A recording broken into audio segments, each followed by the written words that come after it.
Mga kababayan, kamusta kayo?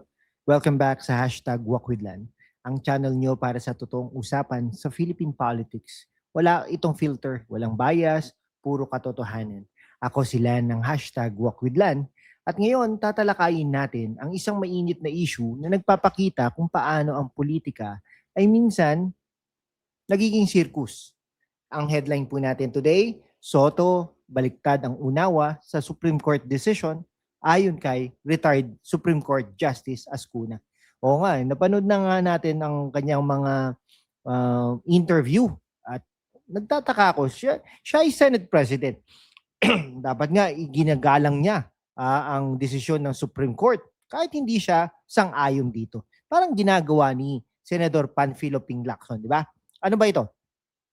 Si Senate President Tito Soto, kilalang kilala sa kanyang mga controversial na statements, ay nag-react sa recent Supreme Court ruling tungkol sa impeachment ni Vice President Sara Duterte. Sabi niya, judicial overreach daw, hidden agenda pa raw ng justices at ginawa raw na impossible dream ang impeachment. Pero si retired Justice Adolfo Ascuna, isang framer ng 1987 Constitution, ay nagsabi, baliktad ang unawa ni Soto. Bakit? Dahil ang Supreme Court decision ay hindi nagpapahirap sa accountability. Ito ay nagproprotekta sa konstitusyon laban sa abuse. Para sa mga kabataan nyo dyan sa campuses at OFWs na nag-overtime abroad, ito ay lesson sa kung paano ang politika ay dapat fact-based, hindi emotion-driven. Parang si Soto ay nagbabasa na mapa-upside down. Akala niya north pero south pala. Sa susunod na ilang mga minuto, okay, breakdown natin, background, Supreme Court facts, Soto's criticisms, at bakit mali. Ascuna's wisdom at implications para sa bayan, stay tuned mga kawok, wag umalis, may surprise facts pa. Una, let's set the stage. Ano ba ang nangyari? Noong 2025, may multiple impeachment complaints laban kay VP Sara Duterte. Apat na ata. Ang Constitution natin, Article 11, Section 3, Paragraph 5, sabi, no impeachment proceedings shall be initiated against the same official more than once within a period of 1 year. Simple, di ba?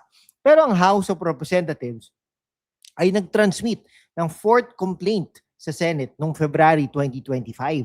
Ang Supreme Court sa kanilang July 2025 ruling affirmed January 2026 ay nag-declare na void ito dahil violated ang 1-year ban. Bakit? Dahil ang initiation ng impeachment ay hindi lang pag-file. It includes the process of calendaring and referral to committee. Fact from inquirer. Excuse me. Ang Supreme Court ay nag-interpret ng session days as calendar days when Congress is in session. Hindi yung traditional legislative days. Para sa mga kabataan, imaginein mo parang spam messages sa phone mo, ha? Hindi mo pwedeng i-send ulit sa isang taon or else block. At para sa OFWs, ito ay tungkol sa fair play sa gobyerno para hindi gamitin ang impeachment as political weapon. Kasi yung iba, ginagawa nila, wini-weaponize nila yung impeachment. Okay? Katulad ng ginagawa nila kay Vice President Sara Duterte. Ano kaya kung ikaw ang nasa posisyon? Would you abuse it? Stay with me. Susunod, deep dive sa Supreme Court decision. Ngayon, let's get intellectual. Ano ba talaga ang sinabi ng Supreme Court? Unanimous vote ito, walang dissent. Sabi nila, ang impeachment ay may 2 modes under the Constitution. First mode, verified complaint by any citizen, endorsed by a House member, or filed directly by a member. Dapat i-calendar within 10 session days, then refer to Justice Committee in 3 session days. Kung hindi, deemed initiated na, triggering the 1-year ban. Ay, nako po. Second mode, the express lane. 1/3 of House members can directly vote to impeach, bypassing the committee. Fact from GMA, si Justice Ascuna ay nagsabi, hindi ito na-scrap ng Supreme Court. Ang key shift, session days. Calendar days in session, not just any days. Bakit? To prevent delays na nagproprolong ng uncertainty. Ito ay hindi judicial overreach. It's interpreting the Constitution as framers intended. Parang traffic rules. Hindi mo pwedeng baguhin dahil lang traffic ka. Okay. Para sa mga interested sa law, quote from Supreme Court ruling, the fourth complaint was barred by the one-year rule. Informative, di ba? At para sa viewer retention, Paul, sa comment section, agree ka ba sa Supreme Court? Sabihin mo below, susunod, si Soto side, pero with criticism. Si Tito Soto, Senate President yan, ay nagblast. Judicial overreach, hidden agenda ng justices. Baka para protektahan ang sarili nila since impeachable din sila. Sabi pa niya sa interviews, ginawa raw na impossible ang impeachment. At dapat charter change para i-undo. Nag-flag siya ng encroachment on legislative powers from Daily Tribune yan. Pero wait, critically speaking, baliktad dito. Bakit? Dahil ang Supreme Court ay hindi nag-create ng new rules. They clarified existing ones, mga kaibigan. Okay. Parang si Soto ay nagre-reklamo sa referee dahil natalo ang team niya. Pero ang rules ay nasa book na. Fact-based, debunk. Walang ebidensya ng hidden agenda. It's a unanimous decision from independent justices. Para sa mga kabataan, ito ay example ng politicizing the judiciary. Huwag tayong magpauto sa emotional rants. OFWs, isipin ninyo, sa abroad, independent ba ang courts? Dapat ganun din dito. Anong mas nakakatawa? Soto's old jokes or his legal takes?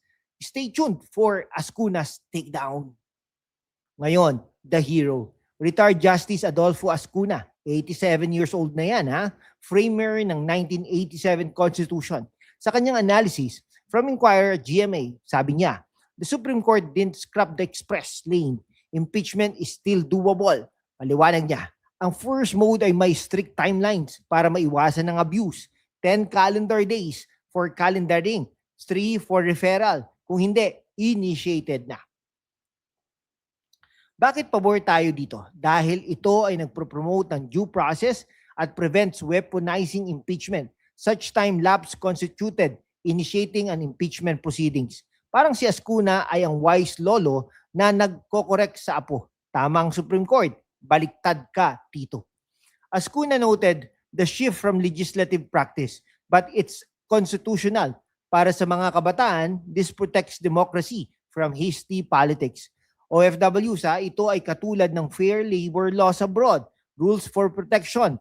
Soto's call for Chacha is reactive, not reformative. Bravo, Justice Ascuna. Okay, deep dive tayo, Bakit mali si Soto?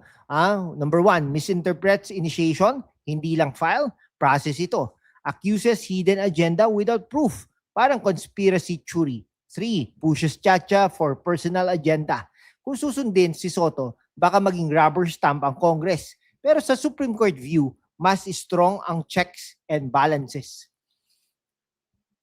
Okay, impeachment parang basketball. May rules para fair game. Hindi foul every play. Para sa mga kabataan, ito ay call to study the Constitution. Download nyo ang app. OFW sa politics natin, need natin ng informed voters abroad. From ANC, even Soto agrees impeachment shouldn't be a weapon. Ironic, di ba? Okay. Share nyo sa comment section ang inyong take, Soto or Ascuna. At stay for the plug. May mga pag-giveaway sa members. Mga kababayan, sa mundo kung saan ang kasinungalingan ay nangingibabaw ang katotohanan ng unang sinisikil. Pero kasama kayo, magpapatuloy tayo sa laban, walang takot, walang kinikilingan, at laging handa para sa bayan. Sumali na sa aking YouTube channel membership sa #WalkWithLan at tulungan natin ang channel na maabot ang 100,000 subscribers. Ang inyong suporta, ang susi sa kalayaan natin para ipagpatuloy ang pagbabalita ng katotohanan. Salamat at kita-kits sa laban. Okay, May mga nagtatanong, bakit hindi Chacha? Okay, ang sagot dyan, dahil fixed na implementation, not change the rules. Meron pang isa, pro-Sara ba ito? No, pro-constitution po tayo. Parang diet, huwag baguhin ang recipe kung hindi mo sinusunod. Yan. To wrap up, Soto's unawa ay baliktad. Ang Supreme Court at Ascuna ay tama ang pagprotekta sa konstitusyon.